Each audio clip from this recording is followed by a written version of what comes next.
So this video about fibers. Do we need any fibers, and if we need, what kind of fibers we have to include to our diet? Okay, let's go.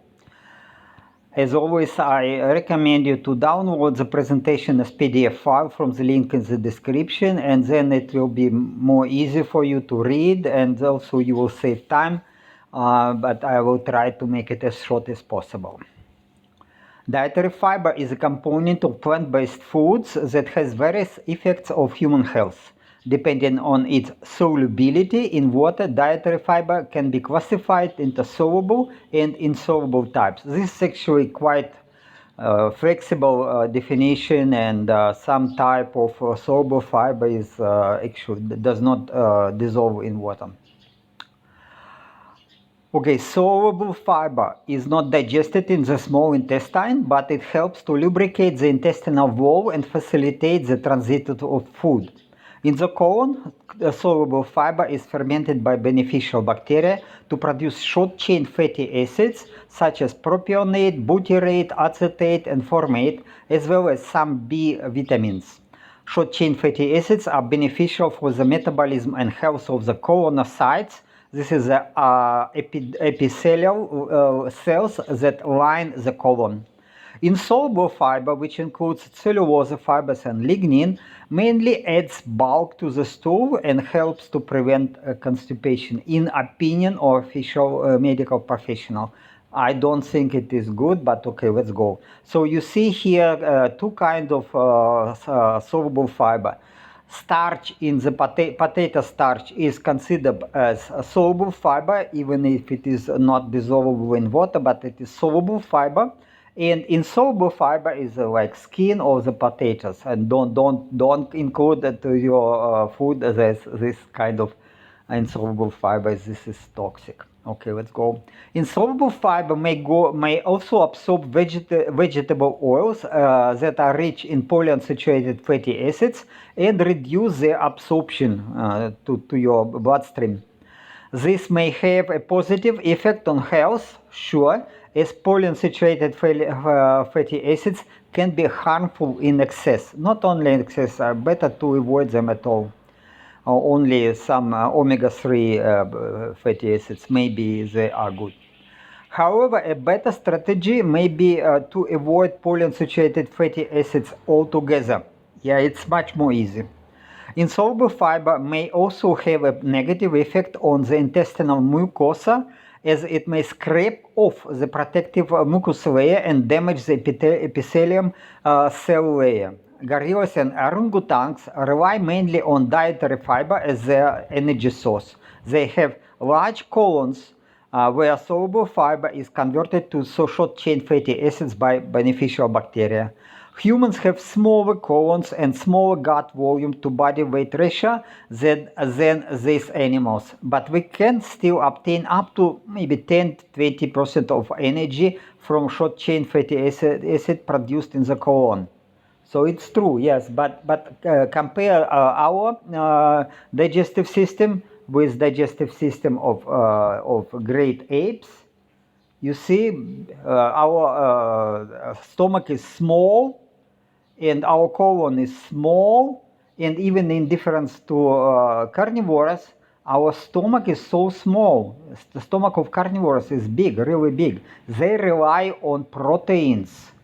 We rely on fat to digest it. We don't need big stomach to digest the proteins, because we mostly supposed to get energy from fat, animal fat, of course.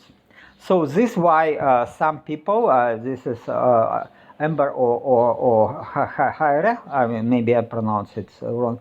So this is an absolute very smart woman, and she's a computer specialist, not a medical professional. So he introduced this new name that humans are not carnivores. We don't need so much protein. We cannot stay on protein, in difference from carnivores, in difference from these big cats.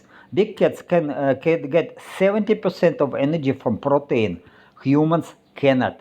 We use proteins mostly to build our body, to produce enzymes, and to but energy we are getting from fat. This is our evolutional development. And this is why I tell you always start your day from piece of butter. Butter and the animal fat is the source of your energy. And if you want to be healthy, go eat butter, go eat animal fat. Okay, the small intestine is a long, narrow, folded or coiled tube extending from the stomach to the large intestine. It is the region where most digestion and absorption of food takes place. It is about 6.7 to 7.6 meters long, highly convoluted, and contained in the central and the lower abdominal cavity. Okay, so you see it is where it is. We will see the picture to imagine. The small intestine has a large surface area for absorption thanks to the presence of villi, which are finger-like projections that cover the intestinal wall. There are about 2,500 villi per square centimeter of the small intestine, giving a velvety appearance. The total surface area of the small intestine can reach up to 200 square meters. This is a lot. Each villus is lined by epithelium cells that surround lymphatic and blood capillaries. The epithelium cells are also covered by a mucous layer that protects them from mechanical and chemical damage. Mucous layer is absolutely important. Yeah, so it's okay.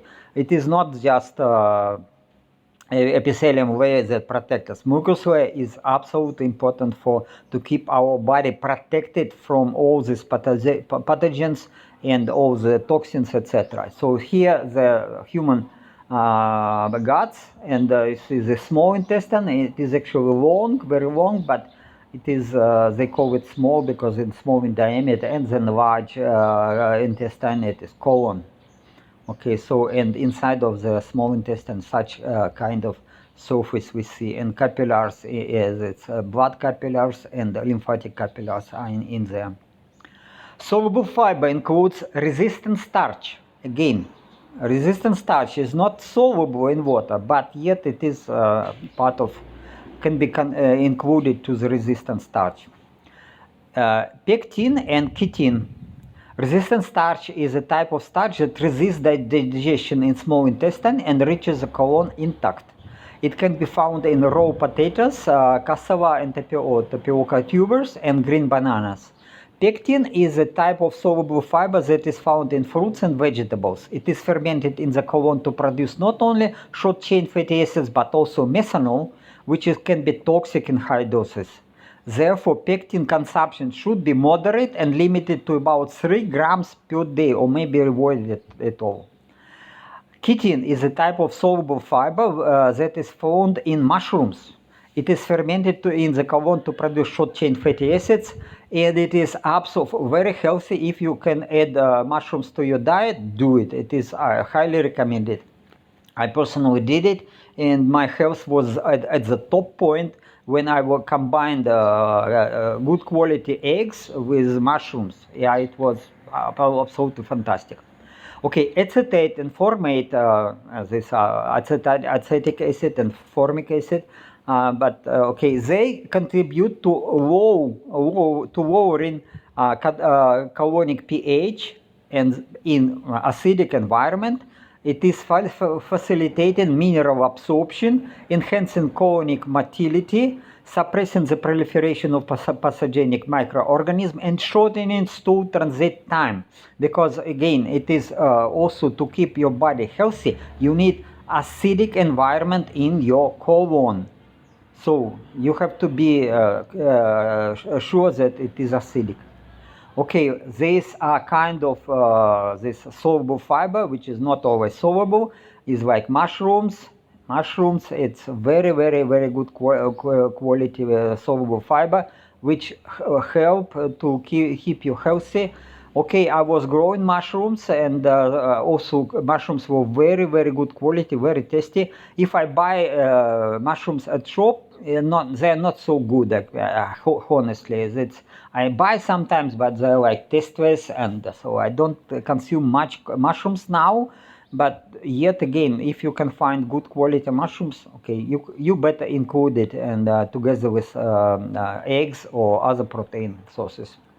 Resistant starch is composed of two types of molecules. It is linear amylose and branched amylopectin.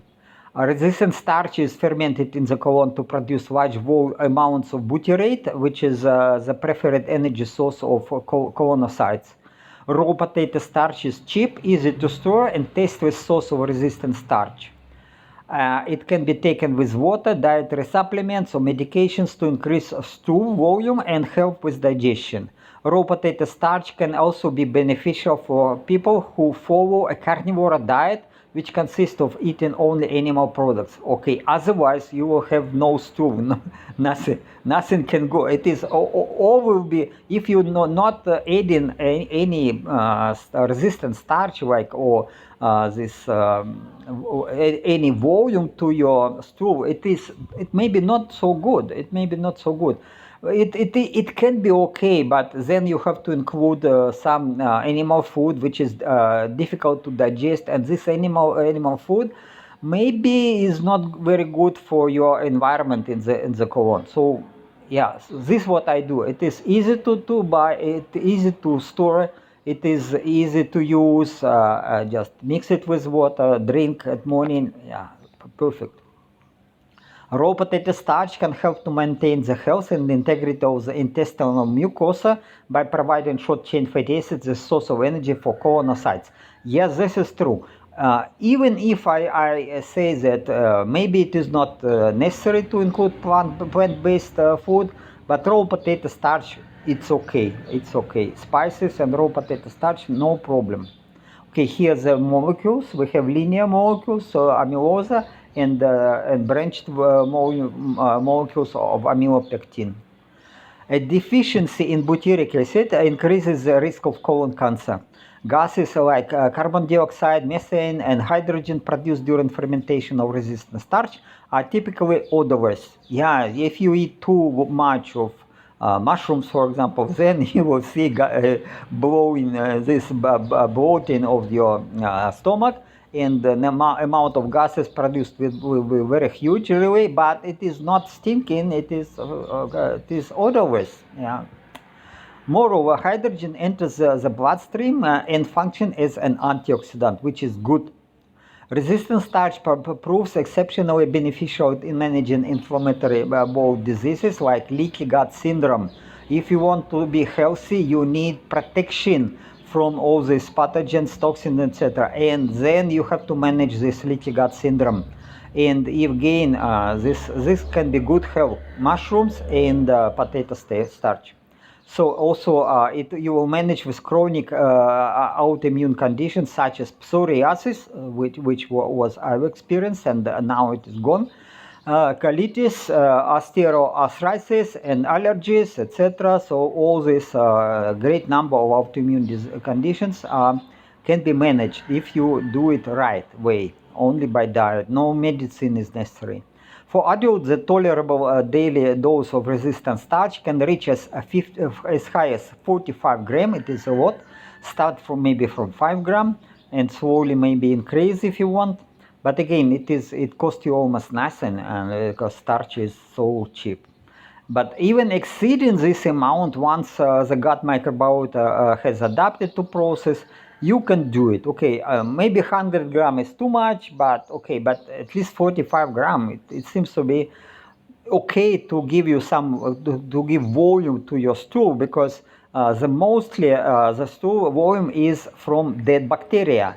So bacteria will eat the starch and they will grow and they will create some volume, and they will generate all these short chain fatty acids and vitamins, etc. It's not bad at all.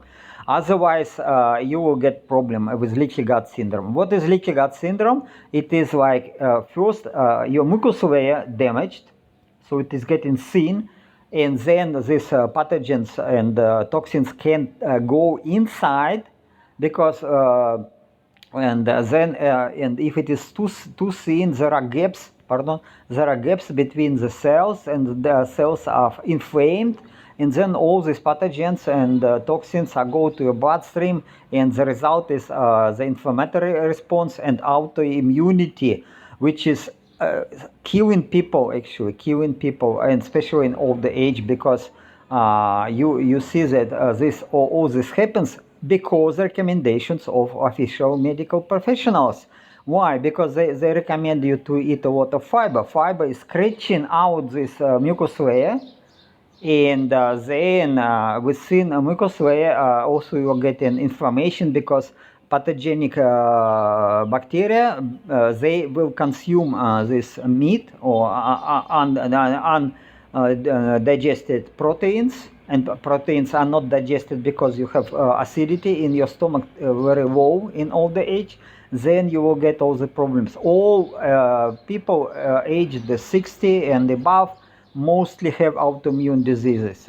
But again, it is curable. You can manage it. It will go and you will feel great. B vitamins are vital for human health, yet they are not synthesized by mammals. Instead, mammals must obtain these essential B vitamins from dietary sources and microbial production, often via gut microbiota.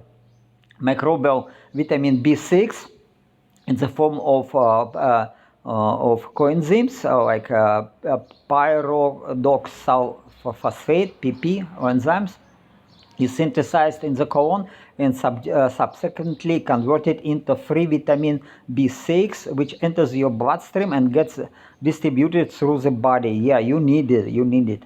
Yeah, B6. And the microbial vitamin B7, which is known as vitamin H or biotin. You have to be very careful with supplements. Better to produce it in your guts, I believe. It is cheaper and better.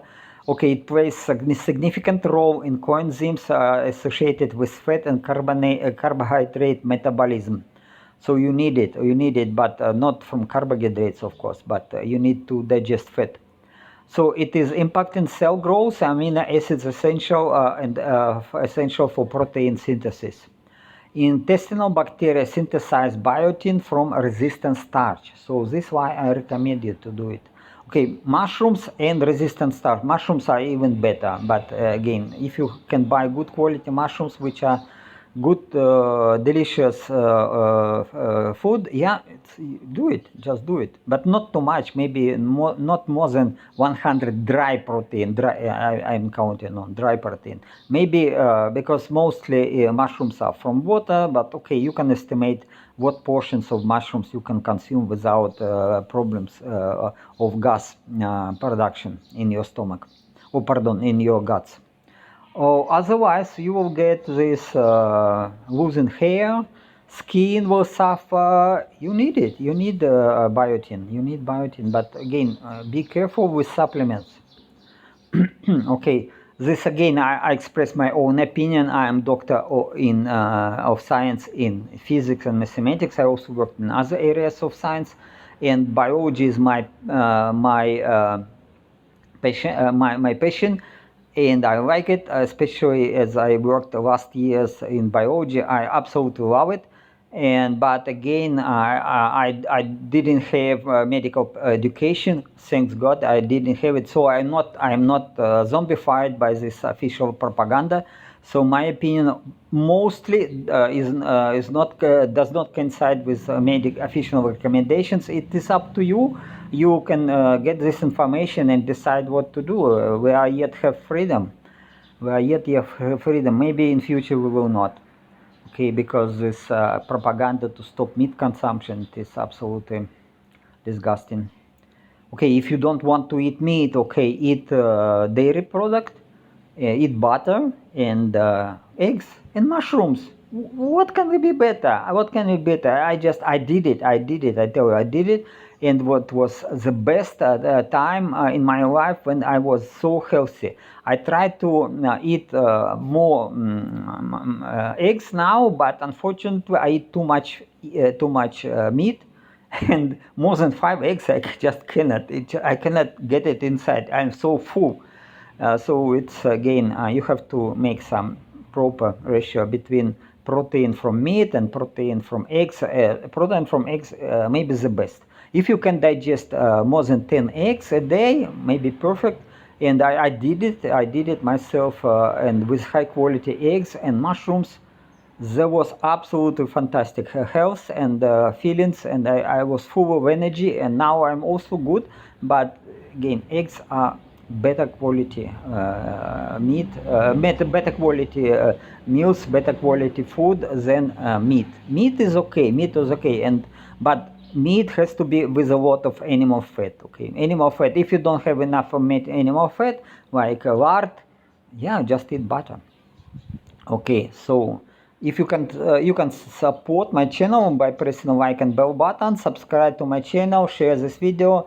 You see what happened with my channel, that I used to have more than 1,000 subscribers, and now it is they are yet subscribed, but most of the subscribers were Russians, and I stopped uploading videos in Russian because I am Ukrainian, and I'm not happy with this invasion, with this war, what Russians started in Ukraine. My relatives suffered a lot. My cousin was killed by Russians, so, and my native city was under heavy bombardment.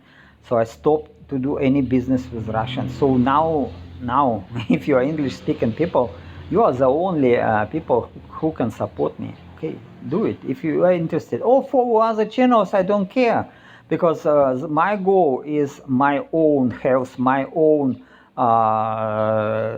rejuvenation, my own longevity, and I want to live maybe a few hundred years, and it is possible. And I try to tell you that it is possible. We can follow nature. Nature gives us a way to extend our lifespan 10 times, maybe 20 times longer than now people live. Because now we are workers, we are just workers, but we can be true royals, like termite queen and termite kings, and live much longer than workers. Okay, this is nature gives us example, and all depends on food plus supplements. Supplements, because again, our mechanism of aging, the main mechanism of aging, it is stiffening of extracellular matrix, and especially in your blood, stiffening of your blood vessels, and then all chain of consequences develops. But you can stop it, you can do it, and you will see. You can measure a stiffness of your blood vessels, and by measuring your blood pressure, for example, and which is very easy, and by your feelings. And one more consequence, which are very nasty, and it happens because of the stiffening of the blood vessel. It is development of chronic hypoxia. Not enough energy not enough oxygen is getting to your cells, to your tissues, and some cells in these conditions of chronic hypoxia, they turn to be senescent cells. Senescent cells, the same like cancer cells, rely on getting energy not from burning nutrients with oxygen, but on anaerobic production of energy. And this, you have accumulation of this so-called senescent or zombie cells, and these cells they producing toxins and some molecules which make your body inflamed. This is just normal, but not good for your body, because if you have this chronic inflammation, and then you are full of toxins, you are losing energy, and your mitochondria cannot produce enough energy because you have not enough oxygen. So all relies to this stiffening of the blood vessels, and you can return it, you can reverse it. You can return to the younger age, and it works. But again, when it is already in a quite advanced stage, then you have to kill these senescent cells from time to time. And this is what I do, and if I do, I feel much better. But again, it is for a while, because stiffening, it's already, I got my body already stiffened, and then I have to try to return it. But it works, but only it works slowly. I check how I looked 1 year before and now, and now I feel I think better.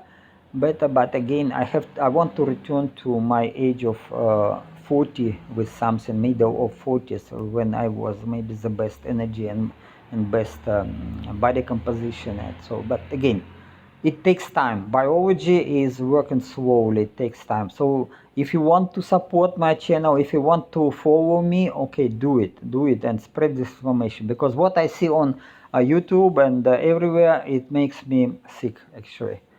So many recommendations which are in the way like World Health Organization recommends, like balanced diet and stop eating red meat and such way. Okay, guys, up to you. These recommendations are okay if you prefer to be a worker, short-living worker, like termites workers. Okay, if you want to live short, no problem, follow this recommendation. If you want to turn your body into royal body, into true royals, it is not easy. It takes time, and also you have to follow my channel, not channels of other people who are, yeah, just selling hopes. Okay, have a wonderful day. Ciao, ciao.